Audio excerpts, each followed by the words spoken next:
Kip's Corner, welcome back. And if you're new, welcome. So today I've begun decoration of the pages for my Strength and Courage journal. This is the cover. I have a video, I think, where I kind of just talked about the cover, talked about basically what I'm going to do and the idea behind it. And I have since gathered my papers and I've begun to put my signatures together. And so now I'm starting to work on the inside. And last night I was live with Open Mic Night on Michelle Scott's channel, and I played with making these, they're going to be pockets. They're going to be tag pockets. And they are pages from an old, I actually have a couple of them, but they're pages from a cabinet card photo album.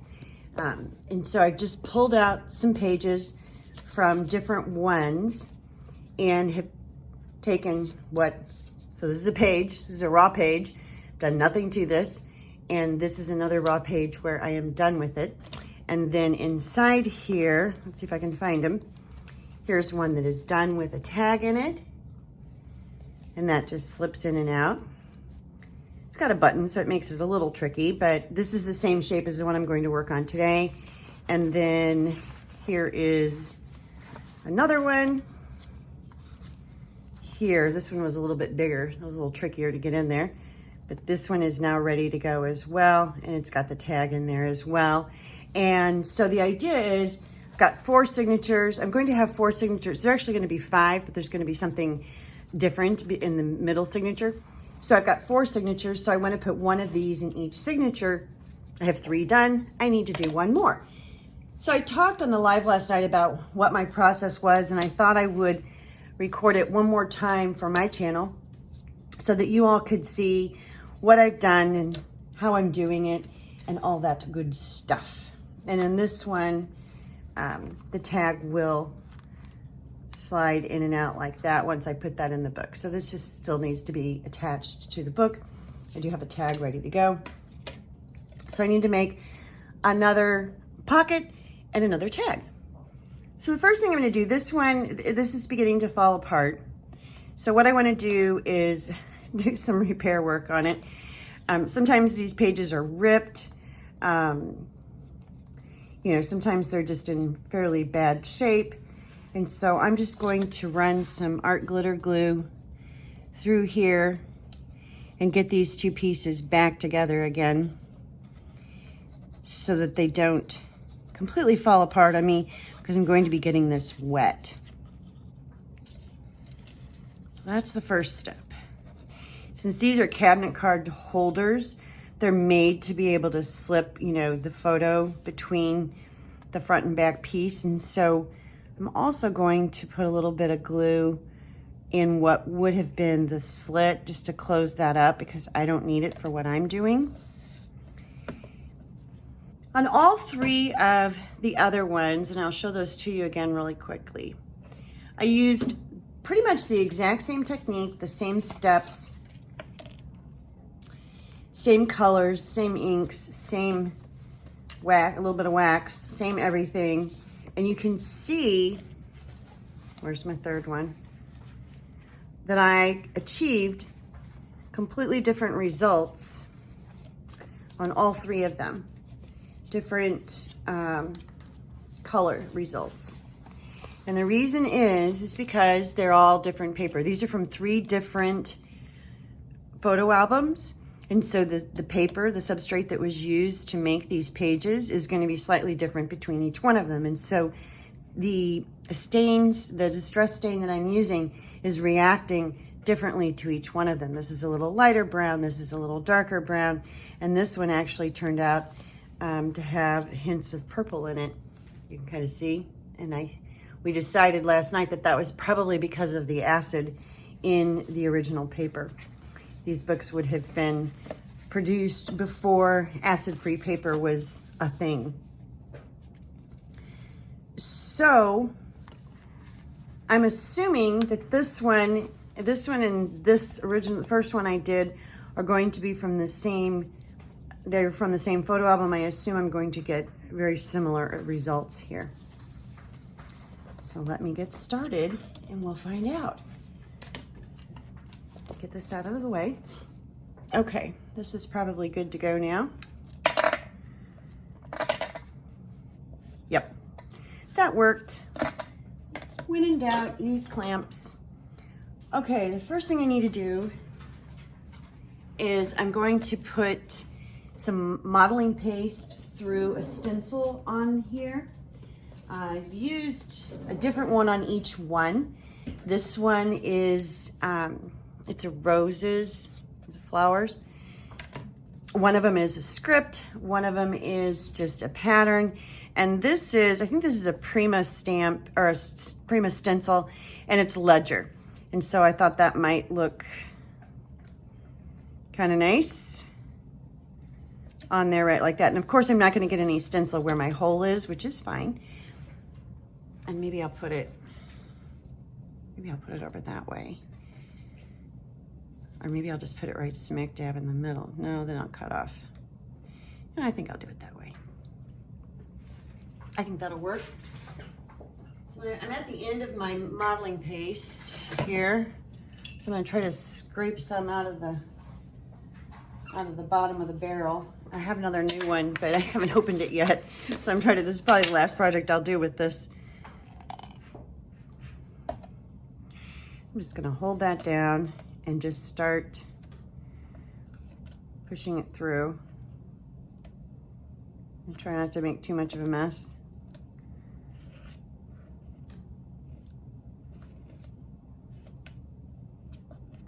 And I'm okay. I'm not shooting for perfection here. I'm okay if it smears a little. I had one that smeared. And I really actually like the effect that it gives. So I'm not shooting for this to be absolutely the best job I've ever done. I'm turning this around just so I have a better angle at it.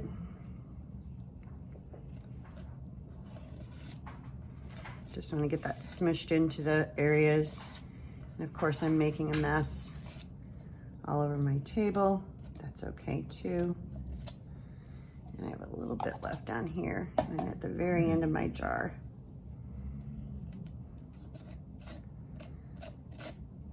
All right, let's smooth it out.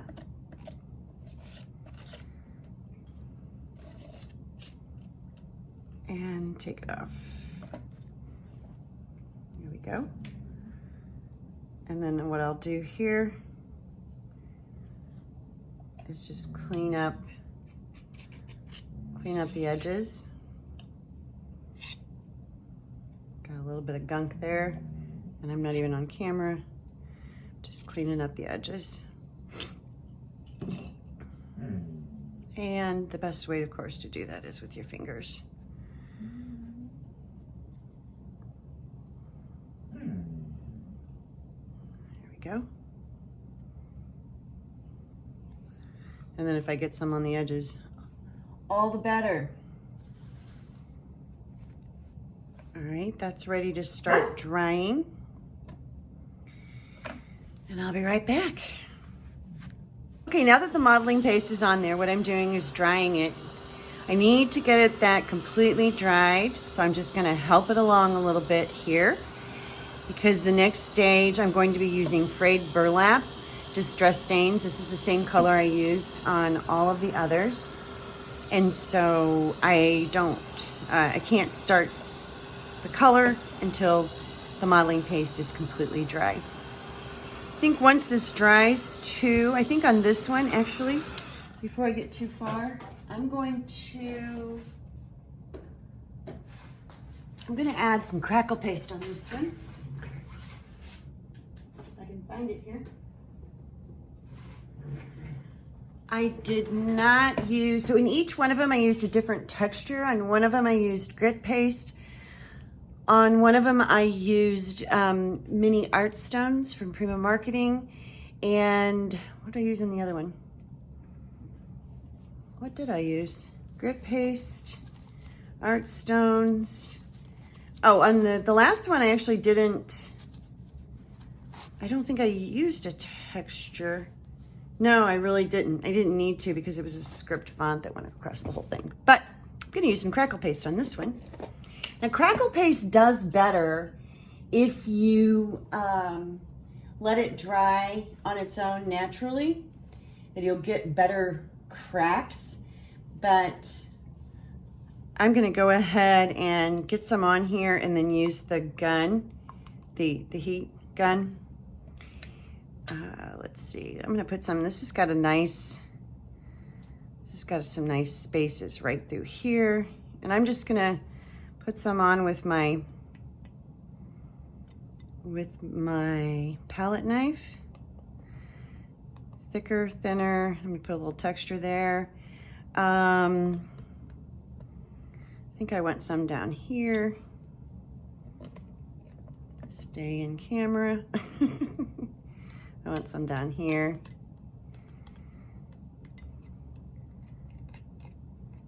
Let's see. Let me spread this up a little further.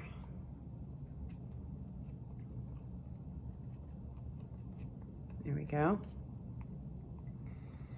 There we go. And maybe a little bit more right here. Get that off my knife and then spread it around.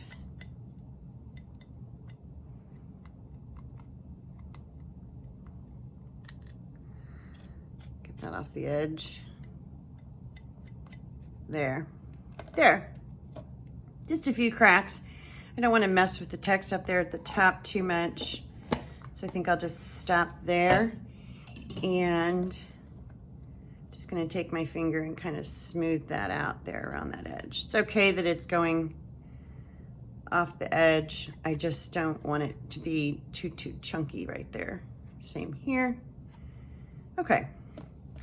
Now I'm going to go ahead, like I said, I would get better results with the crackle if I just let this sit now while it dries, but in the interest of time and because I want to do this in one video, I'm going to go ahead and use the heat gun on it. Okay, I'm back. I've let this sit for a little bit. I got some cracking on it, but I think because I hit it with the dryer, it's not great cracking, but that's okay. I am not going to put gesso on this. A layer of gesso is not what I want to do to this. Under normal circumstances, if I were coloring something, I would use either clear or white or even black gesso. But I want, in this case, I want the paper to really absorb the ink.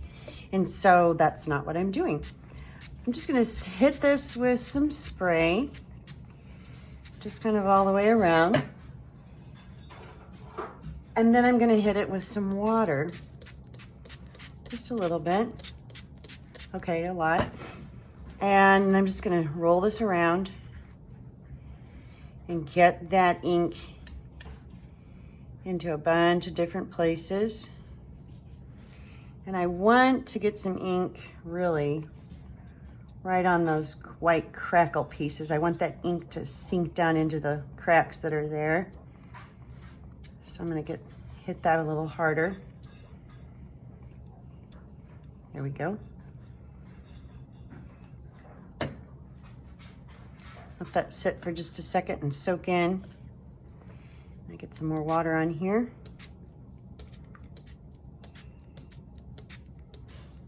So I can roll it around. I want that to be nice and kind of nice and runny.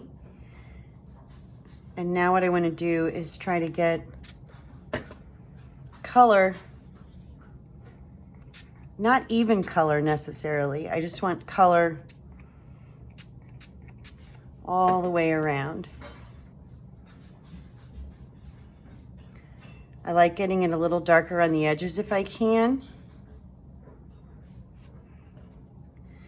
So I kind of like to roll it to the edges.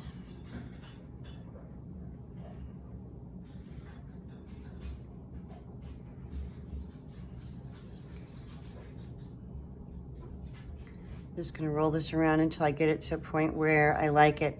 And there are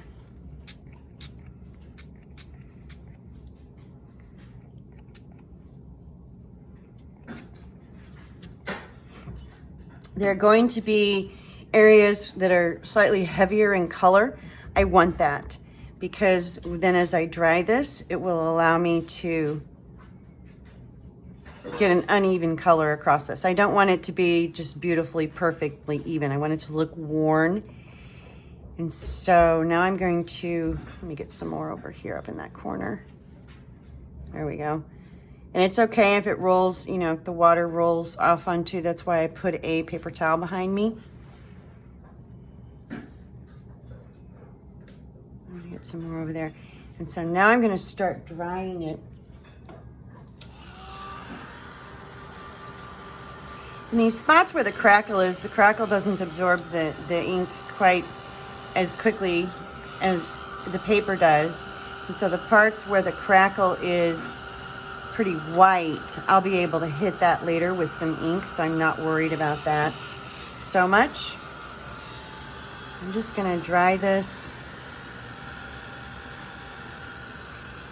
And as I dry these darker areas, it'll leave darker areas, it'll leave darker puddle marks. All right, this is just about dry. I'm gonna finish hitting the corner here, got a little spot here. You can see how it's got a little bit of blotchiness to it. I want that. Like I said, I don't want this beautiful even coat of color. I want it to look aged and worn. And so while this is still damp, some of the blotchiness is where the water was heavier, and so it is still wet, sort of up underneath. Basically, the top layer to the touch is dry, and so now what I want to do is go in while I would call it still damp. I'm going to go in and brush here. What I want to do is add Distress Medium. If I can figure out what I did with it. Collage Medium, Distress Collage Medium in Vintage. And so this has that tint to it, which is perfect. It's going to add that little bit of extra color to it, but it's also going to give it a little bit of a sheen, which I want because that sheen is what makes this look a little bit like leather. So I'm just going to try to brush this pretty much in the same direction, because again, those brush marks will give it a little bit of that. What I'll do is actually go up and down, and then I'll come back and go crossways, and that'll give it a little bit of help with that little bit of a leather look to it as well. Okay, now I'm going to go back through this and just very lightly brush in the other direction. So if I do have any brush strokes that are visible, which I like in this case, don't mind it at all. It looks a little bit like it's even brush strokes.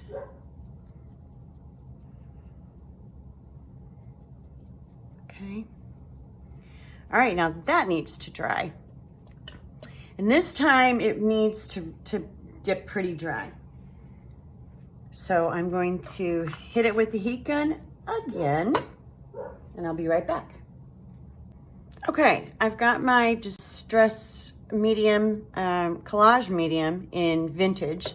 I've got that dry, and you can see there's a little bit of a sheen on that. And so now what I'm going to do is I'm going to go back in with another hit of the Frayed Burlap Distress Spray Stain. And it's mostly going to resist because the Collage Medium is creating a barrier. But there are spots on this where it won't, especially like in my brush stroke marks and that kind of thing. And so there are spots on this where it will add even more blotchiness and dark layers to this. And so I'm just going to hit that in a few spots, and I'm going to do the exact same thing. I'm going to add some water.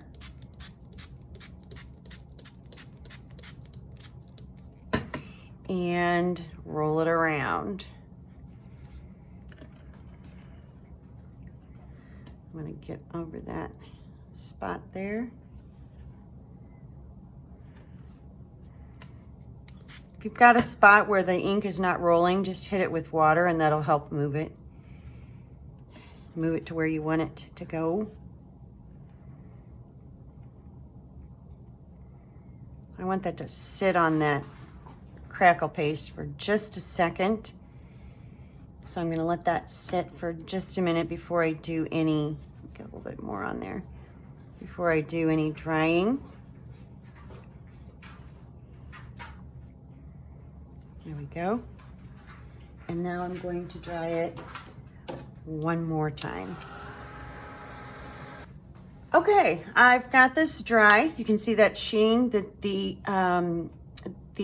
collage medium, again in vintage, so it has a little tint to it. You can see that sheen that's on there, I think, and it's pretty. It looks like there's a couple spots here that are just a little bit damp yet, but that's okay. Now I'm going to go in with Gilder's Wax Paste.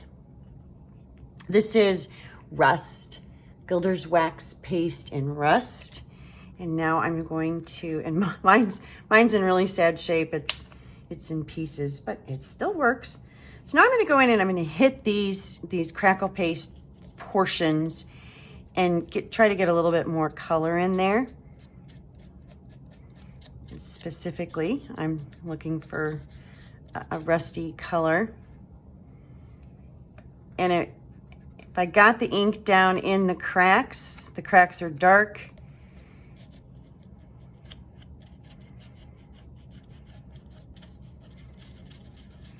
I'm just gonna hit that like so. And then I also want to put a little bit of rust kind of around some of the spots here on the actual frame. And I'm not using this real heavy, and I'm also not really, I don't have a pattern. I'm just kind of hitting it in spots just randomly. If I put this over here, I won't have to reach.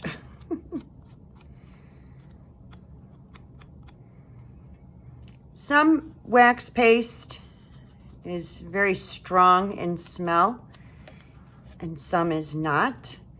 And even within a brand, you may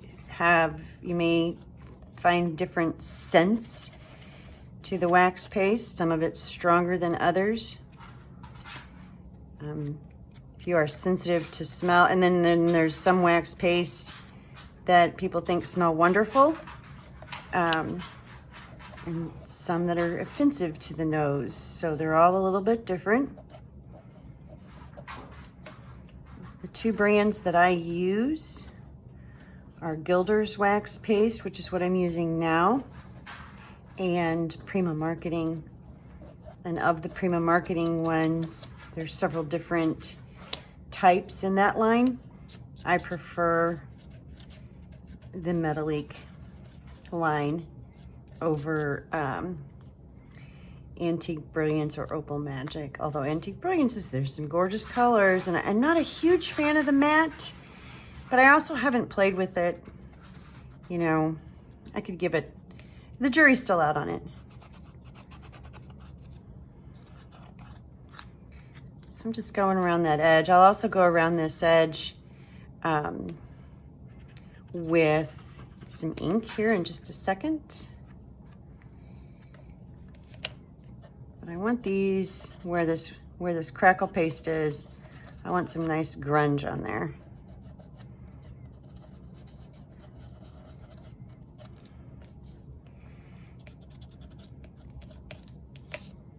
And then I'll just get a little bit in here. Just kind of clean off my finger is what I'm doing at this stage. Okay. That, I think, is ready for some ink. Let me get the wax paste off of my finger, if I can. And this is funny, this one is even giving me a different color. I will compare these. I'll show all four of them to you here in just a minute.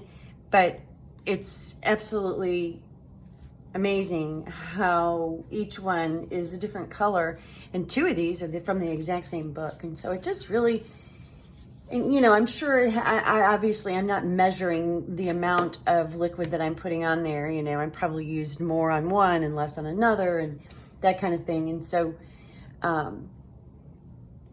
you know, it's going to yield different results. And so no two are ever going to be alike. I'm going to use archival ink here. I'm going to start with ground espresso, and I just have a little baby one. I'm just going to hit around the edges, and I'm going to, my little baby one, the little matte thingy has come loose too.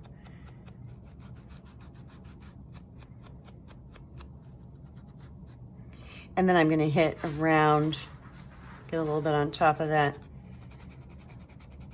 crackle paste again. And this just helps define your edges. In this case, it just gives me a little bit more grunge on that crackle paste. Because I didn't want that crackle paste to, there we go. I didn't want it to stand out white. And normally when I use crackle paste, I would gesso over top of it. I'm gonna go a little bit more right up in here. There we go. Liking that. Liking that. Okay, now I'm going to hit the, oh, wait a minute. Let me do the inside. Okay, here we go. Here are the four, I'll just pull these out of their actual pages. Here are the four that I have created. 1, 2, 3, there's one more. It's right here. I'm trying to remember where I'm pulling them out of the book so I can return them. Okay, here we go. These two are from the same photo album. This one has mini art pebbles, mini art stones on it from Prima Marketing, stencil. And on this one, what I did, you can see this sort of blob down here of ink, is I put the art stones on first using matte medium, let it dry, and then I took a brush, a dry brush, wasn't wet at all, clean, dry brush, and I just brushed over this where the stones were, loosening some of them, getting them off of there, and that left a little bit of sort of an ink blob, which I love. And then this has the tag in it. This tag comes out, and you just have to be careful with it because of the button. I put the button on before I realized, before I decided this needed to be on here, in here. This this tag spoke to this frame. They talked to each other. They decided that they needed to be together. So that's that one. And from the same journal, using the exact same products, I've gotten a darker look here. Now this is still a little bit damp. And instead of the art stones, the mini art stones, I used crackle paste just in a couple splotches and spots. And I'll probably I may put some twine on here again, mix it up, I think, or do something a little different. I don't know yet, but I'll do something to this frame before I put it in the journal and call it complete. This is from a completely different journal. So this has even still different colors to it. And I just put a little lace cluster and a broken vintage button down there at the bottom. And then this has grit paste as part of its texture. This one shocked us all. This came out completely different. It pulled some purples and blues and from the paper as I was adding the ink, and so very much a chemical reaction, which just was a nice, pleasant surprise. I added a little rusted metal piece here with a melange stone on top. Those are from Prima Marketing, and then I colored that with some rust Rusty Car is the name of it, Infusions. It also has a tag in it. And on the tag, I have just a little piece of lace and just a couple layers there. And then that one, of course, slips in much easier because it doesn't have a button on it. Just like that. The tag for this one will be this one with the flower on it. So that'll sit in there. And I still have to make a tag for this. And, you know, like I said, decorate it. So there we are. 4 completely different, I hope those are all in frame. 4 completely different frames, except hopefully the exact same process on all of them, other than some of the mediums used. Some of the texture used was a little slightly different. But hopefully they all still work together as a family. And now I'm going to tell you where my thought process is. It wouldn't have been unusual for me to use the same stencil on each one of these, just to, again, keep them more into a family. And then maybe just, you know, position the stencil differently. I used 4 very different stencils, and I'm going to tell you why. This journal is about the strength and courage and celebrating of women, and celebrating women throughout history, throughout our own lives. And so there are some key words I'm going to be using. See on this page, I've got a quote down here. I'm going to be using some quotes throughout to help me tell that story. But I think that visuals and textures can also help tell that story. So each one of these, to me, again, this is just my interpretation, but I'm the one putting this together. Each one of these stencils that I used represents something else. So you start with the flowers. That's the easy one. That represents beauty. Flower, beauty, that just goes together. So that represents the beautiful woman, the beauty in you. Go to this quote that is on this, though it is extremely difficult to read, says there is beauty in simplicity, and it's not just about creativity. It's about the process. And so this statement, this card represents talent, the talent within. Everyone has a talent. You just have to find it. You have to figure out what it is. If you're watching this video, your talent is probably creativity, or you know, you have an artistic side to you, or a great imagination that you can interpret, but you have a talent. Everyone has a talent. And so that's kind of what this is talking about creating and enjoying the process. And so that represents talent. This is a ledger. This represents brains to me, because working with ledgers and numbers is a brainy thing. And so this represents our intelligence, the intelligence of the woman. And then this one, this is a little bit more of an out there interpretation. This is, the name of this stencil is wrought iron. It's like a wrought iron sort of pattern, but it's random. At least when you look at this, it just sort of has a random, there's not a set pattern here.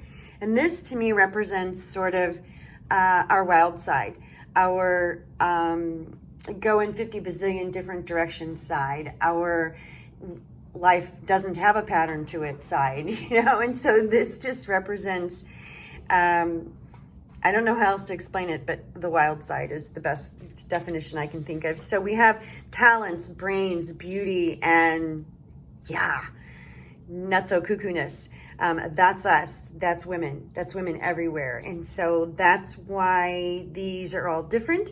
And that's my interpretation of why I used the stencils that I did. So I'm really glad that they are also all different from a color perspective, even though I used the exact same products. Again, other than some of the texture, I used the exact same products on every single one of them. And I am extremely pleased with the results and very excited that they all came out just a little bit different. So I'll take some close-up pictures of them, probably after I get finish this one, finish it off with some kind of doodad, and get the tag that's going to go in that done, and then I'll take some pictures of each one with their tag and in their page, like these two have already been attached. So that's it. Thank you so much for joining me. I hope this was helpful, and I hope that you do something like this and have some fun with it. Just play, have fun. And if I don't talk to you again, please, please, please have a Merry Christmas and a Happy New Year, and enjoy the holidays, whether you're with a large number of family or just a small number of you, or even if you're alone. I hope you enjoy your day. Merry Christmas, Happy New Year, and thank you so much for watching. Bye-bye.